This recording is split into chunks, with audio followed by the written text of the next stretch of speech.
Namaskar, this is Akhilesh Bhargav again. Welcome to Tit-Bits on Business and Finance with me.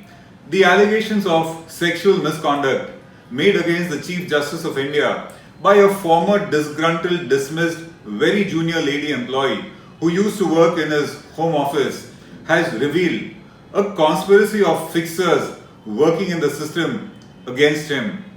The story so far is that this junior lady employee alleges that it is because of her refusal to succumb to the Chief Justice's demands for sexual favors that she was dismissed. The present Chief Justice, by his style of functioning, is said to have disrupted a lot of vested interests and lobbies operating in the Supreme Court. And this is the easiest charge that can be made by any woman against a man: sexual misconduct.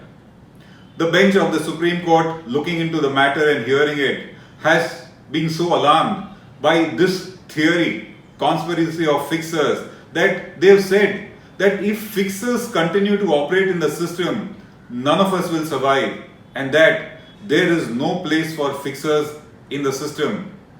The matter continues to be heard. It's a serious matter, and a former Justice of the Supreme Court, Justice A.K. Patnaik, has been appointed to inquire into the matter. The inquiry will continue, and there are many facets which are coming out in the open.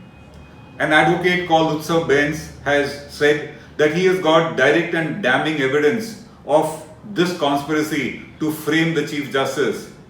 He submitted it in a sealed envelope to the bench, and the bench found the contents to be so serious and alarming that they immediately summoned the CBI chief, the Intelligence Bureau chief, and the Delhi Police Commissioner for a chamber meeting in the Supreme Court, perhaps in order to discuss the contents of this envelope.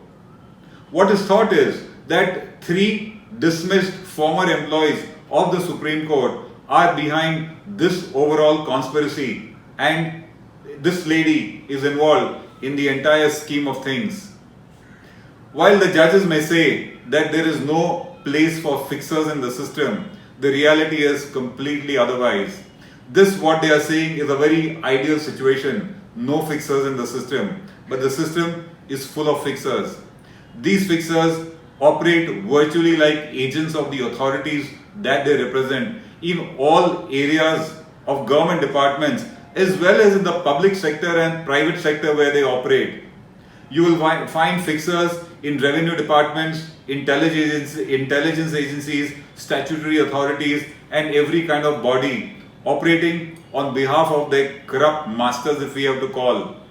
If you want to get any work done, you want undue favors, you need to ensure that you are given illegitimate, out-of-demand favors by authorities. It is these fixers who are known to operate in almost every facet of private sector as well as public sector today.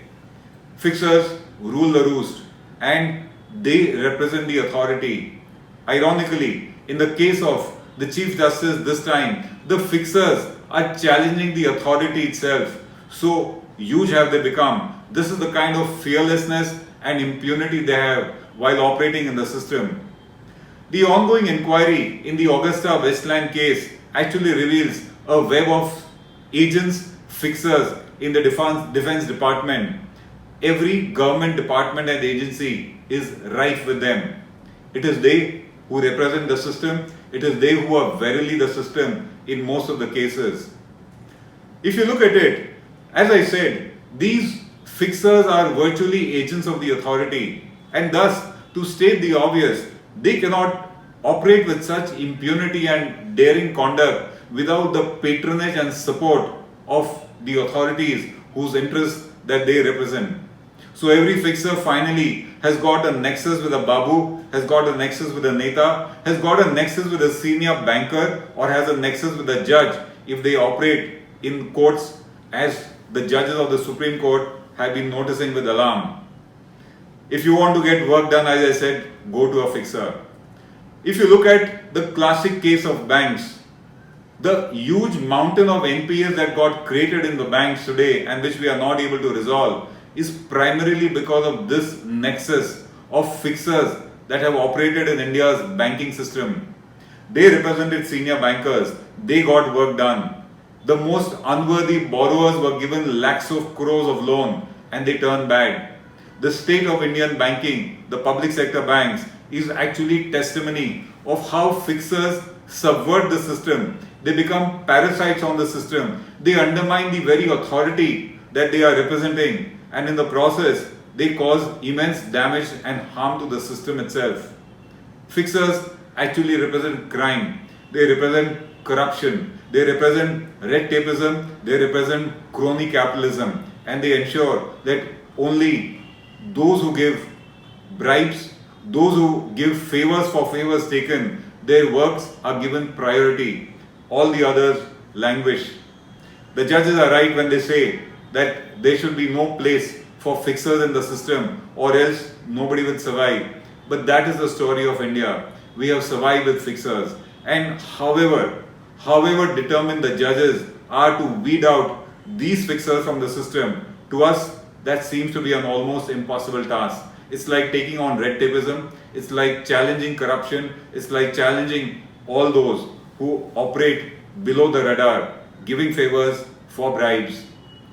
This matter is going to be taken into a deeper investigation. Whether the fixers will be identified and punished is a big question mark. Because if fixers are able to challenge the very authority of the Chief Justice of India, they certainly represent a huge, powerful lobby. The question is whether the lobby will even get identified and neutralized. Time will tell, but if you go by the past precedent, that seems to be unlikely. This is Akhilesh Bhargav signing off till we meet again. Namaskar. Now be the first to know about the latest updates on our new news app. Go on your Android or iOS, search for HW News Network. Download our app, choose the language you prefer to get updates in, and be up to date with the latest news.